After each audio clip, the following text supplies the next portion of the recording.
Bonjour, je suis avec Barbara Bibrag, docteure en psychiatrie. Bonjour Barbara. Bonjour. Peux-tu me raconter ton histoire et ton parcours? D'accord, alors mon histoire. En l'an 1986, je suis née en Guadeloupe. Alors, j'ai grandi en Guadeloupe je suis restée jusqu'à mes 18 ans. Et initialement, puisque l'idée c'est quand même parler de la carrière professionnelle, je ne voulais pas faire médecine. Parce que 10 ans d'études, je me disais, mais qui est assez fou pour se lancer dans 10 ans d'études? Qui fait ça?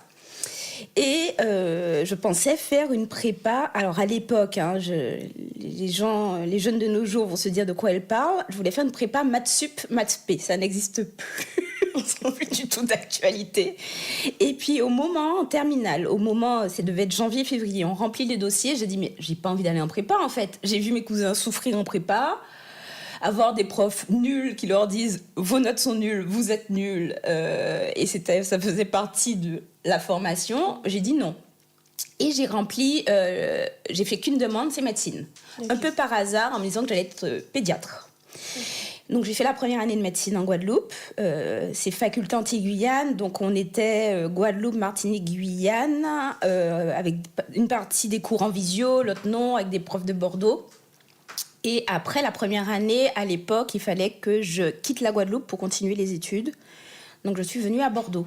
Là, je pense qu'en Guadeloupe, on doit avoir les 3 premières années de médecine maintenant.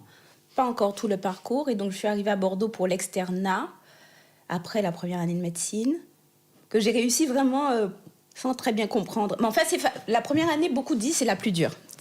Il y a beaucoup ce truc de dire la première année, c'est la plus dure, et après, ça roule. Déjà, je veux dire, c'est faux. Okay. Vraiment, la première année, c'est beaucoup d'apprentissage. Il n'y a pas besoin de compétences particulières de réflexion, voilà, mais il faut savoir magasiner beaucoup d'infos. Okay. Et c'est une compétence très utile quand même pour la suite des études. Donc, première année réussie, j'arrive à Bordeaux où j'ai passé 5 ans pour ce qu'on appelle l'externat. Alors, les noms changent, hein. Il y a des réformes sur réformes, donc tous les noms changent chaque année. Le nombre d'années reste à peu près le même, les noms de chaque année changent. Donc j'ai fait mon externat à Bordeaux, que j'ai beaucoup aimé, parce que la particularité de Bordeaux, c'est qu'il y a une grande communauté antillaise. Il y a une communauté guadeloupéenne, une communauté martiniquaise, avec un semblant de conflit entre les deux pour maintenir une tradition. Mais c'est très drôle. Enfin, c'était très sympa. Il y avait des soirées hyper sympas organisées. Donc j'ai quand même pu profiter d'une belle vie étudiante sur la 2e année de médecine. Et puis bon, après, il faut quand même avoir un rythme de travail très strict sur 4 ans. Okay.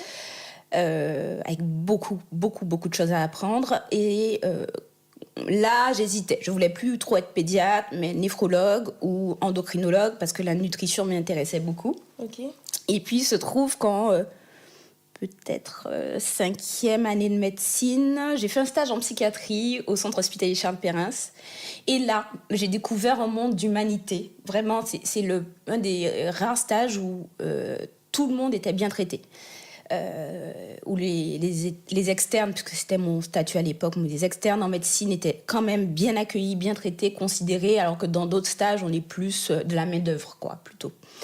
Et là, bon, ça a changé depuis, hein, parce qu'on sait bien que l'hôpital va de moins en moins bien, qu'il y a de moins en moins de moyens et plus en plus de demandes. Mais à l'époque, on pouvait faire des transmissions, on pouvait se parler, c'est-à-dire que le matin, on arrivait, on pouvait avoir une demi-heure, 1 heure de transmission de belle qualité, avec des projets de soins pour les patients et tout. Donc ça m'a beaucoup plu, ce truc où on pouvait avoir le temps de réfléchir. Et puis surtout, j'ai beaucoup ri. J'ai énormément ri. J'en pouvais plus de me dire, mais c'est pas vrai, notre cerveau est capable d'autant de choses. J'en pouvais plus. Par exemple, il y a un patient, on était juste à côté de l'université, le CHU de l'université était collé. Et un jour, l'université nous appelle pour dire, un de vos patients est de La Fontaine. Et là, je dis, mais c'est-à-dire, il est dans La Fontaine, qu'est-ce qu'il fait là? Il fallait récupérer le patient. Bon, c'est un patient délirant, très exalté. Bon, oui, mais quand même, je trouve ça génial que lui il s'est dit, je vais aller faire un tour dans La Fontaine de l'université. J'ai dit, c'est ça que je veux traiter, c'est ça où il y a des choses intéressantes et ça va me plaire. Et puis j'aimais beaucoup les cours théoriques. Okay. Je trouvais que ce truc des délires, de pouvoir interpréter autant ce qui nous entoure, s'imaginer que les voisins nous espionnent par la télé, nous parlent à travers les murs, des choses comme ça. Je me suis dit, c'est génial, c'est ce que je veux faire. Okay. Et donc, il y a eu l'examen classe en nationale en 6e année. Je ne sais pas si c'est toujours son nom. Et j'ai pu choisir de faire mon internat de psychiatrie à Paris. Ok. Et ça a été pas si simple, l'internat en psychiatrie, parce que déjà, il y a un peu plus de responsabilité. Disons que j'ai commencé à apprendre la psychiatrie et j'ai eu pas mal... Enfin, tous les internes ont pas mal de responsabilités. Et donc, j'ai appris qu'en fait... on pouvait rire. On rit beaucoup en psychiatrie, mais il y a beaucoup de maladies. Oui, c'est vrai. On rit avec les collègues, avec les patients, pas des patients. Les gens qui rient des patients, ils sont pas dans la bonne psychiatrie. C'est pas le bon endroit du tout. Ouais. Mais j'ai appris aussi la gravité des troubles psychiatriques et le handicap que ça peut être. Vraiment, c'est un énorme handicap dans l'insertion dans la vie sociale, l'insertion professionnelle. Parce qu'une maladie psychiatrique... il y a les dépressions un peu classiques, mais la bipolarité ou la schizophrénie, parfois, ça entraîne beaucoup d'hospitalisation, donc beaucoup de ruptures. Beaucoup de fois, on doit s'extirper de son boulot, de sa vie familiale, et c'est assez douloureux, en fait, pour tout le monde, généralement. Donc, notre boulot, c'est vraiment d'essayer de garder les gens un maximum chez eux, d'éviter les hospitalisations, donc de faire beaucoup de prévention. Donc, l'internat, c'est très, très chouette. C'est là en même temps que j'ai découvert un peu tout ce qui est... Alors aussi pendant l'externat, mais la compétition. Et la médecine, c'est un... Peut-être moins qu'en prépa, mais il y a beaucoup... la compétition entre les étudiants est très exacerbée. Je me souviens qu'on me disait pendant l'externat, si tu ne travailles pas, tu finiras médecin à Tourcoing. Et j'ai toujours imaginé Tourcoing comme... Ah non, je veux pas être médecin à Tourcoing. Et puis, en vieillissant, je dis, mais il y a quoi à Tourcoing? C'est une ville, quoi. Ouais, ils ont besoin de médecins. Ils ont besoin de médecins, il n'y a rien de... C'est pas une faillite morale d'être médecin à Tourcoing. Donc, bon. Ensuite, il y a la médecine, surtout pendant l'internat, j'ai découvert ce côté très paternaliste des médecins. On est formés à être des sachants. Nous, on sait, le patient ne sait pas. Oui. Ça a changé, heureusement. Depuis moi, c'était mon internat, on avait encore ce côté-là. Et donc, tous nos chefs savent et nous, on ne savait pas. Okay. Donc, on passait un temps incroyable à devoir écouter des gens parler comme ça, avec ce truc où on devait se contenter d'écouter, d'exécuter, sans avoir une sorte de créativité ou de choses qui venaient de nous-mêmes. Et c'est là, en fait, ce côté très paternaliste. Il venait d'hommes comme de femmes, d'ailleurs. Et très étonnant quand ça vient de femmes, on s'y attend pas forcément. Et finalement, le sexisme aussi Alors ça, c'était même pendant l'externat, quand j'ai fait des stages en chirurgie. Je me souviens, donc il faut s'habiller, aller au bloc et tout, on s'habille. Et un moment, un chirurgien qui me dit « Alors, et tu mets tes bras sous ta poitrine comme si c'était un soutien-gorge ?» Et j'ai dit « What? À quel moment on va opérer quelqu'un, mec, d'où tu me parles de la poitrine et de... Et c'était des remarques comme ça tout le temps, sur le physique des femmes. C'était surtout pour la chirurgie, peut-être moins dans d'autres spécialités. En psychiatrie, c'est surtout sur les capacités intellectuelles, sur les compétences. Okay. Et là, les compétences, on doit être brillant, il faut tout le temps avoir le bon mot, avoir les bonnes références culturelles. Donc en plus, je pense qu'il y a un certain mépris de classe aussi en psychiatrie, mine de rien. Donc c'est plutôt ça que j'ai découvert là. Bon, mais bonhomme à l'an, c'est pas ce qui ça m'a pas beaucoup freiné, ça m'a pas beaucoup atteint. C'est juste que moi, je suis une grande observatrice, donc j'étais surtout à observer et essayer de comprendre un truc qui n'avait pas forcément de sens pour moi. Okay. Et de comprendre qu'est-ce qui se passe et comment nommer les comportements que j'observais. Okay. Bon, ensuite, j'ai eu mon doctorat en 2014. Il y a longtemps. Il y a un petit moment, ouais. Et depuis, je travaille en centre. Alors là, je suis au cabinet sur 3 jours, mais en fait, jusqu'à novembre de l'année dernière, je travaillais au centre d'accueil de crise du 11e et 12e arrondissement de Paris, qui est un lieu exceptionnel, vraiment exceptionnel. Un des derniers lieux qui, je pense, permet encore ce type de prise en charge, vraiment de prévention, d'éviter les hospitalisations, de prévenir la crise, d'être là vraiment au moment où ça peut basculer pour les patients. Bon, Ensuite, le rythme, le manque de moyens a fait que ça devenait trop lourd. Donc, je suis passée en libéral, mais je garde une journée là-bas parce que j'adore mes collègues. En fait. Voilà, je les kiffe. Tout à l'heure, tu as dit que tes frères et tes cousins ont fait des prépas. Donc, tes parents t'ont soutenu à faire des études. Ils ont toujours encouragé à faire des études. Clairement, oui. Okay. Ouais, ça n'a pas été un souci. Bon, de base, je suis une bonne élève, donc ça pouvait rouler. Mais oui, dans ma famille, les études comptent beaucoup, de toute façon. Il faut faire des études, il faut aller loin. Donc oui, les études sont très encouragées. Je fais partie des familles où passe ton bac d'abord. Hein, et puis après, on verra. Et tes parents, du coup, ils font quoi ? Alors, ma mère est enseignante. Okay. Alors, mon père, il est ouvrier dans le BTP. Oui. Bon, ensuite, est-ce que c'est un truc des familles antillaises ? C'est surtout ma mère qui suivait les études. Mais très encouragée à faire des études. Ouais. D'accord. Ma mère voulait elle voulait être infirmière. C'est elle qui a peut-être eu cette expérience du racisme, surtout. Elle a fait des études pour être infirmière et elle m'explique, donc il fallait venir en France aussi. Et elle m'expliquait que dans sa promo, c'était les 3 femmes noires qui n'avaient pas eu le diplôme. D'accord. Ça lui est vraiment, elle le raconte, ça lui est resté. Et je pense qu'elle voulait que je fasse médecine. La prépa, bon, mais elle voulait que je fasse médecine. Je pense que c'était aussi pour avoir une certaine revanche sur ses études. Un prestige. Oui. Quand on dit qu'on est docteur, on a un certain prestige. Après, je t'avoue que psychiatre... Ouais, ça, ils n'ont pas compris. C'est assez particulier. Ah oui, clairement, ils n'ont pas compris. Vraiment, ils ont été très inquiets. On pense direct à... malade mentaux, etc. Vraiment. Ils ont été très inquiets que je choisisse psychiatrie. Ils ont dit, tu es sûre ? Et puis régulièrement, ma famille dit, mais ça va ? Est-ce que ça va bien ? T'es sûre ? Est-ce que t'as pas douté ? Non. Enfin... Pardon. T'as pas hésité avec d'autres non. spécialités ? Honnêtement, non. Je voulais faire endocrinologue. Mais en fait, endocrino, ça rentrait trop dans cette espèce de truc de compétition. Parce que à mon époque, on faisait les examens classant national. Pour avoir l'endocrinologue, il fallait un rang très, très, très élevé. Et honnêtement, j'ai fait une espèce de balance décisionnelle. J'ai dit, je ne veux pas autant travailler, en fait. Donc, tant pis. Je lâche endocrinologue et je reste sur psychiatre. D'accord. Voilà. Et la psychologie, ça t'a... Est-ce que la psychiatrie, c'est un peu de la psychologie ? Oui, bien sûr. En fait, en psychiatrie, nous, on est formés à être médecin pur et dur. C'est-à-dire, on doit diagnostiquer et savoir prescrire. Mais quand même, on est encouragé à se former en psychothérapie, quand même si ça appartient pas au cursus. Alors, peut-être que maintenant, oui. Mais à mon époque, il n'y avait pas de psychothérapie intégrée même à notre cursus de formation en psychiatrie. Donc, on se formait à côté avec des diplômes universitaires, dans certains organismes. Moi, par exemple, j'ai fait un peu de thérapie cognitivo-comportementale. Je me suis formée à l'hypnose, à une thérapie qui s'appelle la thérapie orientée solution.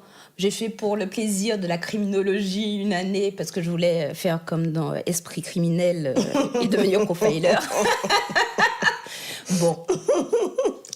Voilà, pour l'instant, je ne suis pas profiler, on verra peut-être un jour. Et donc, il faut se former à la psychothérapie, je pense, sinon on passe à côté de beaucoup de choses. C'est-à-dire que je peux pas recevoir des patients ici si j'ai pas des techniques de psychothérapie, parce qu'il faut le relais du traitement à un moment donné. Il faut essayer de comprendre pourquoi telle décompensation de maladie psychiatrique est arrivée à tel moment. Parfois, il n'y a pas de raison, hein, ça arrive, c'est comme ça. C'est injuste, mais c'est comme ça. Et parfois, il y a de quoi essayer d'anticiper, de mieux gérer sa fatigue, les facteurs de stress, les choses comme ça. Et pour ça, il faut proposer des outils. Hein, Donc voilà, la psychothérapie, c'est très important. Et moi, ça me passionne, la psychothérapie. J'adore. Tu as dit que tu as subi du sexisme. Comment tu as fait pour dépasser cela ? Pour arriver là où tu en es ? Oui. Alors, ça prend du temps. Ça m'a pris beaucoup de temps. Je pense que je ne l'ai pas dépassé très vite. Moi, je pense que je suis à l'aise depuis 3-4 ans à peine. Ouais, c'est récent. Ça demande beaucoup de travail sur soi. Donc, j'ai fait des psychothérapies moi-même. Je suis toujours en psychothérapie. Ce n'est pas obligatoire qu'on est psychiatre, mais moi, je trouve ça important pas par rapport à ce que je vis en consultation, mais vraiment pour travailler sur moi. Sur se sentir à sa place et légitime. C'est surtout ça, en fait. Du coup, c'est comment se dire ce que je dis, ce que je pense, les stratégies que je propose sont légitimes, c'est OK. Et il se trouve qu'au Cap Bastille, j'ai surtout été très soutenue. Là, peut-être que la partie sur être une femme noire m'a plus servi que desservie, justement. Ouais, c'est quand je suis arrivée au Cap Bastille, il y a peu de médecins noirs, de femmes médecins noirs. Et en femme psychiatre noire, j'en ai pas rencontré. Moi aussi, j'en ai jamais rencontré. Voilà. Mais il se trouve qu'il y a beaucoup d'infirmières et d'aides-soignantes et d'ASH noirs. Et du coup, je suis arrivée dans cette unité où il y avait 3 infirmières noires. Les ASH, pour la plupart, étaient soit noires, soit d'origine maghrébine. Pour la plupart, pas toutes. Et en fait, elles m'ont beaucoup soutenue. Ça a été vraiment un soutien énorme. C'est-à-dire qu'elles m'encourageaient tout le temps. Elles étaient hyper fières de moi, en fait. Donc, elles passaient leur temps à m'encourager, à me soutenir, à me dire c'est génial que tu sois là. Ah ouais. Et grâce à elles, en fait, parce que c'est pas vraiment après mon doctorat, il y a eu d'avoir autant de responsabilités. Vraiment, ça a été très dur et hyper flippant. Moi, j'ai vraiment les 3 premières années après mon doctorat, j'étais angoissée tout le temps, en me disant est-ce que je prescris le bon traitement ? Est-ce que le patient va se suicider, pas se suicider ? Je me souviens pendant mon internat, donc avant que j'ai mon doctorat. J'étais en pédopsychiatrie, j'ai fait un stage en pédopsychiatrie et une patiente autiste qui a été hospitalisée, non-verbale, donc qui ne pouvait pas parler, communiquer avec des mots, en tout cas, qui était très mal, très agitée et très violente, très agressive, mais tout simplement parce qu'elle avait une gastro, en fait. C'était très douloureux et elle ne savait pas dire c'est douloureux, donc elle s'agitait beaucoup.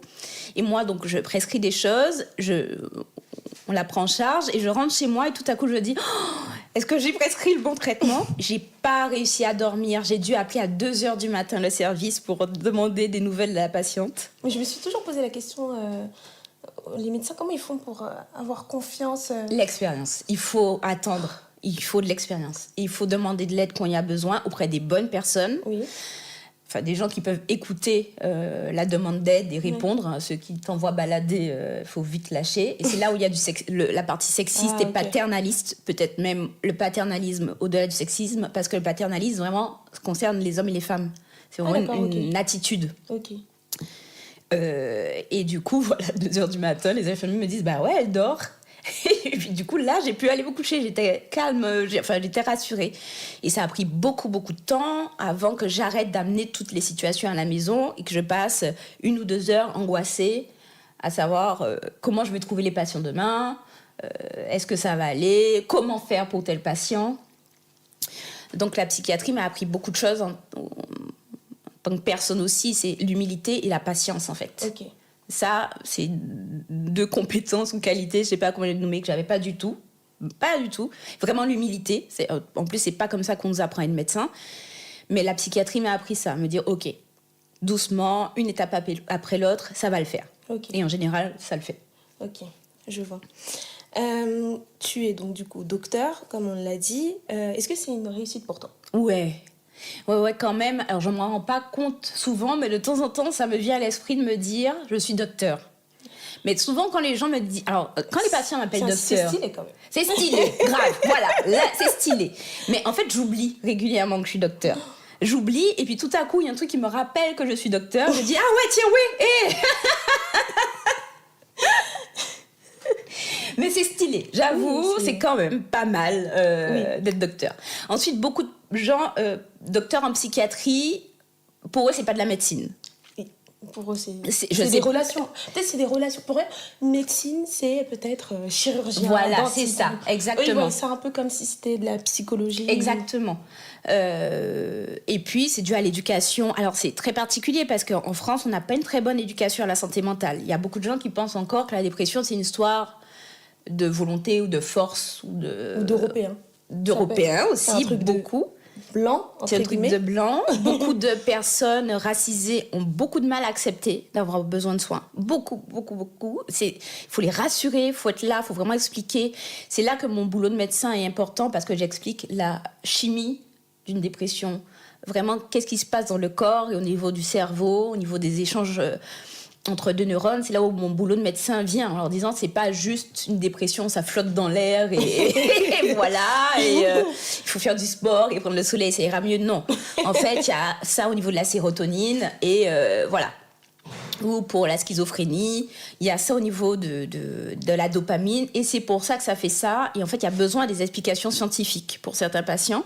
Ah, d'accord. Et ça, c'est mon rôle, par exemple, typiquement. Ok, très bien. Est-ce que tu recommanderais à une jeune fille qui voudrait être dans la médecine d'être psychiatre? Est-ce que tu lui recommanderais ça? Alors déjà, et je suis tellement désolée, je ne sais même pas si je recommanderais médecine à quelqu'un. Ben oui. C'est-à-dire que je trouve que la façon... Alors je suis peut-être une pessimiste et donc il faudrait... temporiser ça avec d'autres témoignages, d'autres médecins, mais je trouve que tout se dégrade au niveau de la médecine en France. Ah oui, ça, j'ai entendu aussi. En termes de moyens, en termes, par exemple, moi je suis psychiatre, à l'hôpital, bon, j'ai tenu un maximum, mais j'ai vu les choses se dégrader. Donc j'ai vu le moment où on pouvait soigner simplement, sans difficulté, les patients, au moment où il faut lutter, quoi, pour trouver un lit d'hôpital, vraiment, c'est insupportable, les pénuries de médicaments. Un patient qui dit non mais ils n'ont plus tel traitement et merde, ok, par quoi je remplace. Donc c'est pour ça, une des raisons pour lesquelles je suis passée en libéral aussi, c'est pour être moins confrontée à tout ça. Mais en libéral, il y a toujours les mêmes problèmes. Si je veux trouver un lit, c'est pas si simple. En plus, en clinique, il faut quand même payer. Déjà, il faut me payer moi et je suis toujours pas très à l'aise avec le fait de faire payer les patients. Ah bon? Ah ouais, ça me... Je me rappelle que je dois payer mon loyer à la fin du mois. Oui.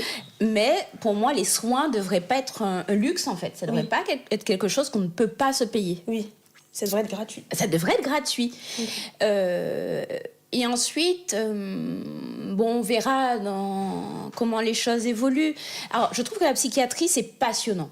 Moi, je parle parce que ça me passionne. Je pense ça se ressent. Ouais. Je trouve que l'histoire des patients, comprendre leur histoire, les écouter, bien les comprendre. C'est pas juste écouter et moi, j'interprète de mon côté et je plaque sur eux ce que je pense, mais vraiment aller au bout du raisonnement pour savoir qu'est-ce que le patient pense vraiment lui, les fausses croyances, les scénarios qui se fait dans la tête. Tout ça, c'est passionnant. Et puis l'histoire de vie. Souvent, il y a un tas de souffrances, elles ne sortent pas de nulle part. Elles ne sont pas tombées du ciel le matin. Il y a des histoires de vie compliquées, parfois sur plusieurs générations. Et ça, c'est fascinant. J'adore découvrir les compétences des patients, leur faire remarquer leurs compétences. Donc voilà, la psychiatrie, c'est une spécialité vraiment passionnante. Donc ça, pour ça, je la recommande, bien sûr. Okay. Ah ouais, je ne regretterai jamais d'avoir fait psychiatrie. Si je devais rechoisir, je rechoisis psychiatrie. Ça. Ah oui, sans aucun doute. Nous arrivons à terme de cette interview et j'aimerais te poser comme question, cette dernière question. Du coup, quel conseil tu pourrais donner aux jeunes femmes qui veulent se lancer dans la psychiatrie? Alors, de prendre soin d'elles, vraiment. De pas douter de leurs compétences. Je pense que c'est ça qui est le plus dur. Ne pas douter parce que vraiment c'est parfois cette formation, je trouve, peut manquer de bienveillance. Ah bon? Ouais. Okay. Donc il faut vraiment avancer, être soutenu, avoir du soutien.